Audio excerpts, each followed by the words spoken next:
ઘણા ગામડાના છોકરા હોય, હવે મોટા મહાનગરોમાં ગયા હોય ને ત્યાં ધંધે 2-5 વર્ષ ખૂબ મહેનત કરી હોય ને પછી 2-5 વર્ષ પછી ગામડામાં આવે ને એટલે મોટી ગાડી લઈને આટા મારતા હોય. એટલે આવું જોઈને ગામમાં પાદરમાં બેઠેલા ભાભલા હોય ને એમ કે નક્કી હપ્તે લઈને આવ્યો હોય છે.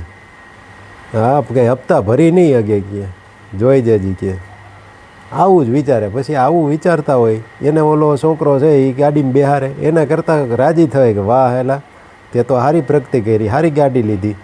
તો ઓલો કોક દીક બેહારે ખરા ને બેહારે તો વળી પાછું એમાં પૂછી કે ભાઈ હું ધંધો કરસ, કેવી રીતે આ ભેગું કર્યું, તો એવી જાણકારી આપે ને એ જાણકારી પછી એ બાપા પોતાના છોકરા કદાચ નો કામ ધંધે ચડ્યા હોય ને આ રસ્તે ચડાવે તો આ મદદ કરે. અને 2-5 વર્ષમાં એના છોકરાએ ભલે ઓલાએ ન લીધી હોય પણ એનાથી થોડીક ઓછી સારી ગાડી લઈને આવે ખરા, પણ બેઠા બેઠા જે ગામના નડિયાદ ગણતા હોય ને એ કાંઈ ન કરી શકે અને એને કોઈ બોલાવે નહીં. જોઈ લેવું જેને બીજે બધે સારું ન દેખાતું હોય ને એની એ કંઈ સારું થાય નહીં, અને જેને બધે સારું દેખાતું હોય ને એની એ બધું સારું જ થઈ જાય. બધાય પાછા હાવરા જ પડે.